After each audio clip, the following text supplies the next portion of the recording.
Ucapkan salam. Assalamualaikum warahmatullahi wabarakatuh. Waalaikumsalam warahmatullahi wabarakatuh. Selamat pagi, Bu.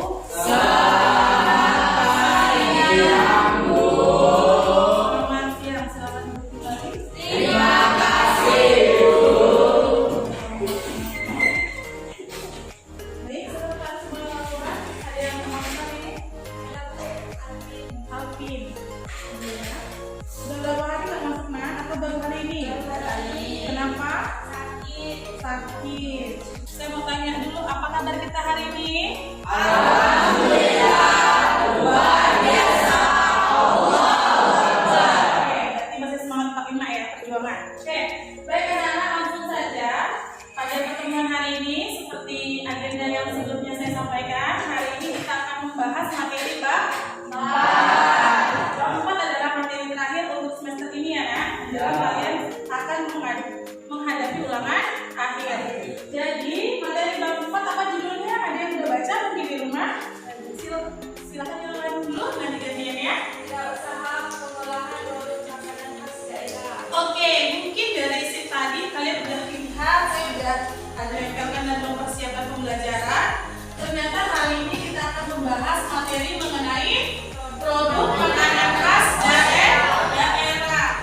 Untuk hari ini atau pertemuan kali ini ada beberapa tujuan pembelajaran yang ingin saya capai. Tentunya yang dapat kalian capai juga. Pertama yaitu kalian mengetahui mengenai produk makanan khas daerah. Yang kedua, kalian mengetahui contoh-contoh makanan khas daerah itu apa saja ya.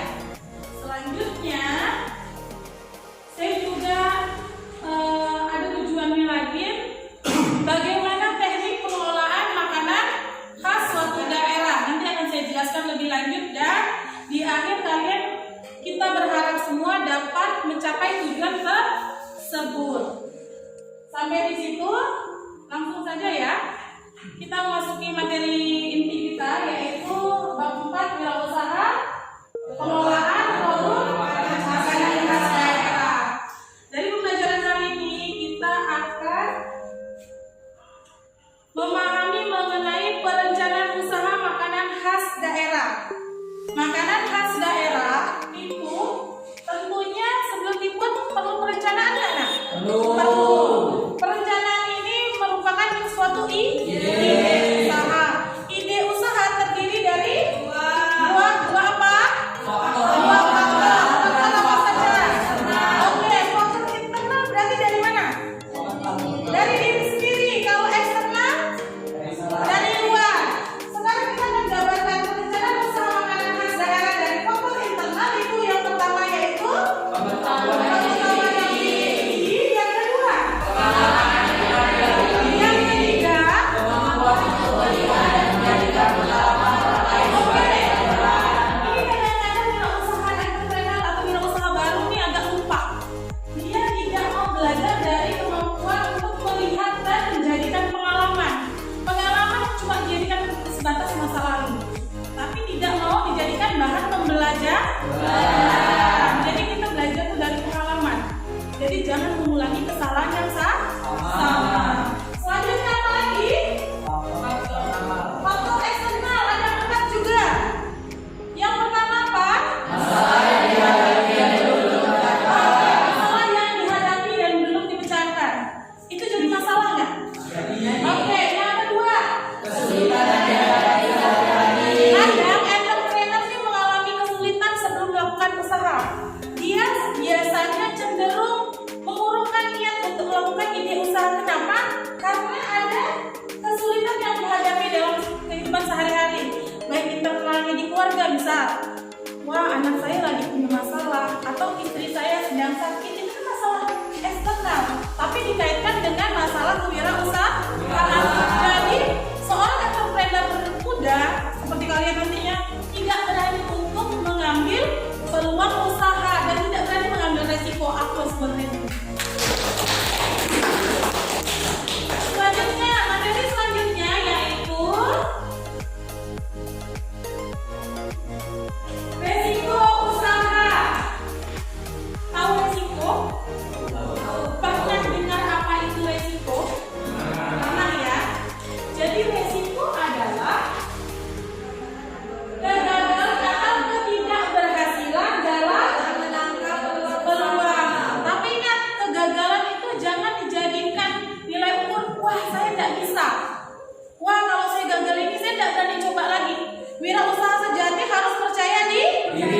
Ingat karakter wirausaha di semester bab 1, di kelas 1 bahkan kelas 2. Wirausaha itu percaya diri, yakin akan kemampuannya. Kalau kita tidak yakin, tidak bisa motivasi diri kita sendiri, kita tidak akan bisa menangani segala resiko. Resiko itu dihadapi dan diatasi, tapi bukan ditakutkan. Bukan ditakutkan. Wirausaha tidak pernah takut menangkap resiko atau menangani resiko. Dia harus menghadapinya dengan bijaksana, dengan tanggung jawab. Sekarang ada resiko usaha dapat ditimbulkan karena apa? Permintaan. Permintaan berkaitan. Oke, sini penjelasan saya dari besar. Kenapa Bu dalam usaha ada resiko yang berkaitan dengan permintaan? Nah, permintaan semakin lama sedikit. Kira-kira usaha makin berkembang atau makin menurun? Menurun. Ini berkaitan dengan permintaan. Bagaimana kita menstabilkan suatu permintaan agar usaha kita berjalan stabil? Kalau bisa peningkatan dalam suatu permintaan. Permintaan lama-lama naik, otomatis kalian akan bisa membuat cabang suatu usaha. Ada sumber daya yang dibutuhkan dalam suatu usaha.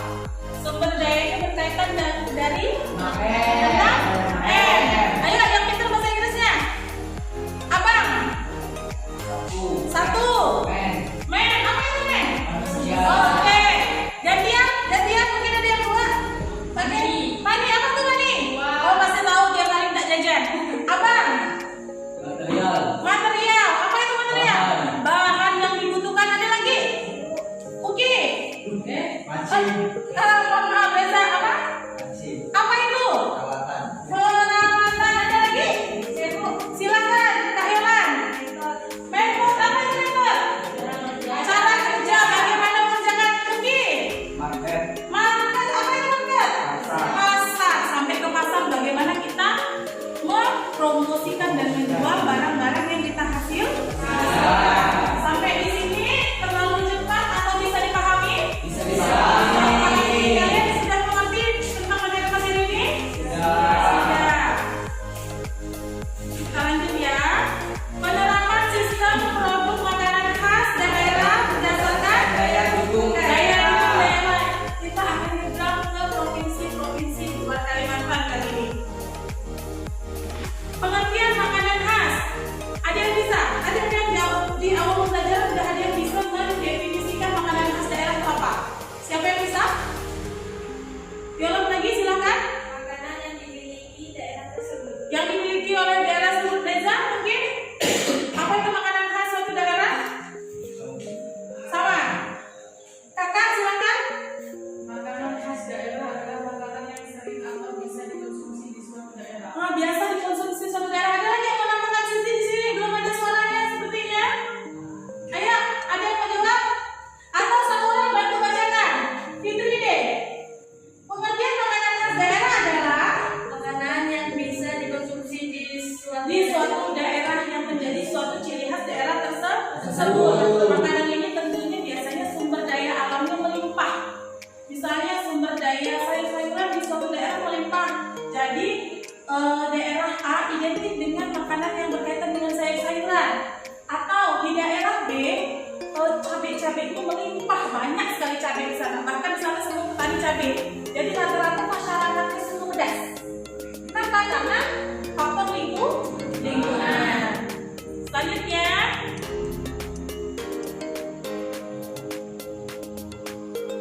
ada karakteristik makanan khas. Ini yang saya jelaskan tadi berkaitan dengan daerah tersebut. Yang selanjutnya, karakteristik makanan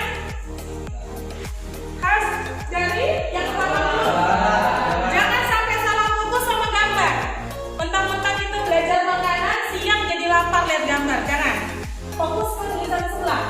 Karakteristik makanan Jawa Jawa Barat. Barat. Kita pergi ke Jawa dulu walaupun kita tidak pernah ke Jawa, tidak apa-apa. Jadi nah, Jawa Barat itu merupakan daerah Gunungan. pegunungan yang banyak menghasilkan apa kalau daerah pegunungan? Sayur. Karena tanahnya cenderung subur. Jadi kalau daerah pegunungan seperti ini, kira-kira masyarakat Jawa Barat lebih suka makan apa? Sayur.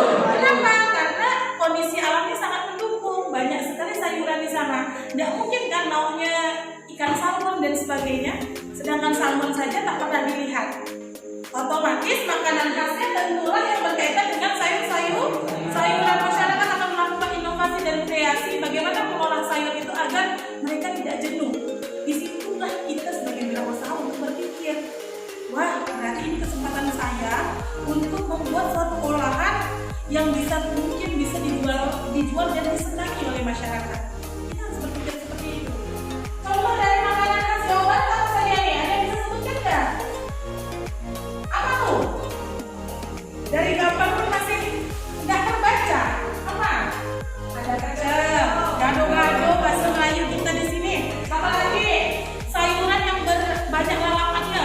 Ayamnya cukaredo. Ayamnya cuma satu potong bagian paha, lalapannya satu piring. Nih, itu orang Jawa Barat. Karena apa dia suka makan sayur. Tapi sayur yang disering atau disenangi, digandrungi oleh masyarakat Jawa ya, itu lebih makanan dengan sayur-sayuran yang bisa dilalap dan sayurannya masih berumur muda atau daun-daun muda, bukan anak muda, tapi daun muda. Oke, sampai di sini bisa dipahami? Bisa dimengerti contoh-contohnya? Bisa? Bisa. Apa nih namanya? Spinach.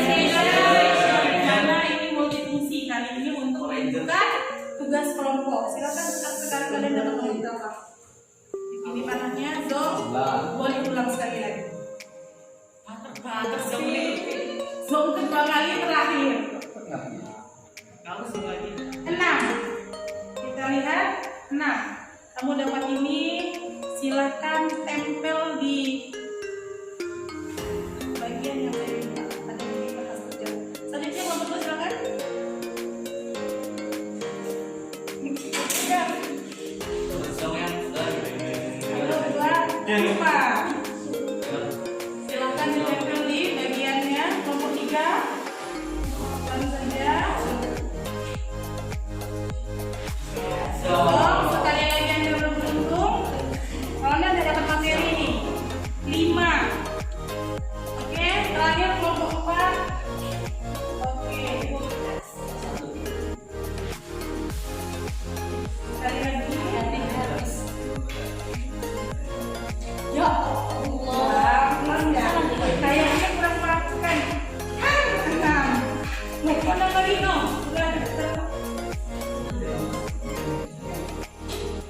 Satu. Oke. Sekarang tugas kalian adalah kalian sudah mendapatkan lembar kerja dan sudah mendapatkan gambar masing-masing anak ya. Selanjutnya ada keterangan yaitu nama produk dari gambar yang kalian lihat. Apa itu produknya? Silakan buat namanya. Ini adalah salah satu upaya perencanaan usaha ya untuk produk makanan khas daerah. Untuk poin pertama sudah dimengerti? Sudah? Ya. Yang banyak boleh memilih. Ayo, kira-kira produk apa yang daerah Indonesia yang makanan pokoknya sagu? Itu apa? Yang gini-gini kan? Dimakan dengan ikan. Ayo, itu berpikir. Yuk. Ayo, kamu dipikirkan nama produk, terus asal produk. Kira-kira makanan yang kalian pegang itu asal produknya di mana? Dari mana? Itu semua ada yang sudah saya jelaskan. Contoh kalau makanan pedas berasal dari mana? Manis dari mana? Selanjutnya bahan tentukan. Kira-kira membuat produk itu menggunakan bahan apa saja sih yang diperlukan? Setelah bahan, kalian akan memikirkan yaitu sumber daya yang dibutuhkan. Ingat, dalam belajar kewirausahaan baik kalian kelas 10, 11, 12 saya selalu tekankan. Dalam suatu usaha ada 6. dah silent please, bisa dibicarakan. Apa yang dibutuhkan tuliskan. Setelah itu yang terakhir adalah teknik pengolahan. Jadi pakai teknik apa sih untuk membuat suatu produk kerajinan itu? Ada teknik basah dan teknik kering. Kalau teknik basah itu teknik apa? Teknik kering itu teknik apa? Sampai di situ bisa dimengerti? Bisa. Bisa.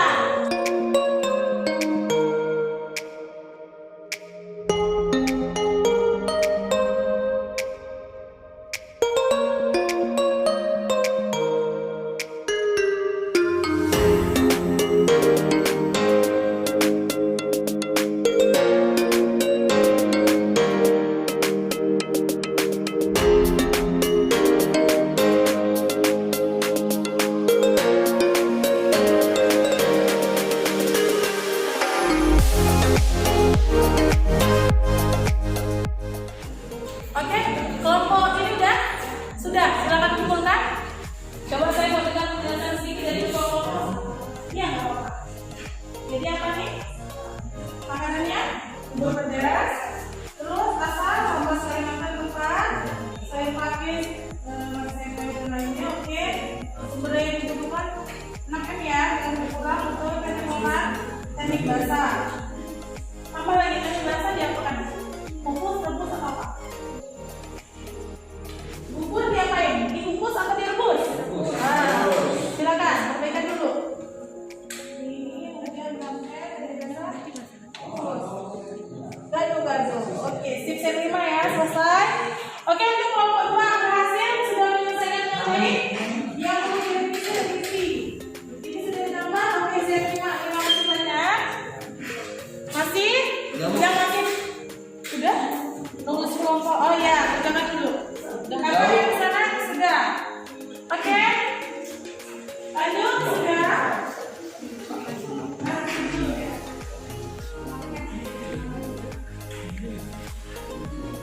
Oke, terima kasih banyak.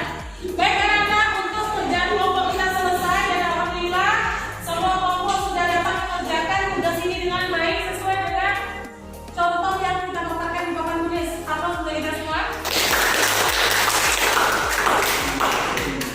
Selanjutnya, tidak terasa nak, ini masuk ke sesi terakhir saya dalam pembelajaran. Tapi saya sambil siapkan ya. Jadi, saya sudah menjelaskan tadi mengenai apa? Makanan sehat. Sekarang saya tanya dulu, apa yang kalian dapatkan dari pembelajaran 2 jam ini? Atau ada yang bisa bantu simpulkan? Atau kita bersama-sama deh menyimpulkan? Sama-sama ya. Oke, biar kerja sama ya Bu. Berat sama-sama. Pikul, ringan sama-sama. Oke, untuk kesimpulan materi kita hari ini kita belajar tentang apa? Apa yang kalian dapatkan untuk pembelajaran hari ini? Oke, 1, pengertian mengenai apa itu produk khas makanan daerah tadi? Oke, apa daerah? Ada yang bisa menunjukkan lagi? Oke, contoh makanan khas apa? Pempek, timun, gudeg, amplang, getuk dan apel putri. Ada yang lagi yang jelas? Jangan ragu-ragu, selamat digunakan. Silakan. Teknik basah, teknik kering. Itu teknik untuk apa? Oke, kamu sebutkan. Ada lagi yang bisa? Resiko usaha punya resiko bukan? Apa resikonya contohnya? Tidak berhasil usaha. Kak, boleh bertanya untuk semua, resiko itu harus dijauhi atau kita hadapi? Kita cari solusi atau kita lari dari resiko? Ya, usaha harus menghadapi resiko, berani menghadapi resiko dan mencari solusi atas resiko tersebut. Itu bukan cuma punya usaha, kita juga sesuatu gitu. Kita punya problem, kita harus menyelesaikan masalah tersebut. Oke, berarti saya rasa kalian dapat menyerap materi hari ini dengan baik. Aplaus untuk kita semua. Sebelum sesi tes atau post tes terakhir, saya mau refleksi, mau tanya sama kalian.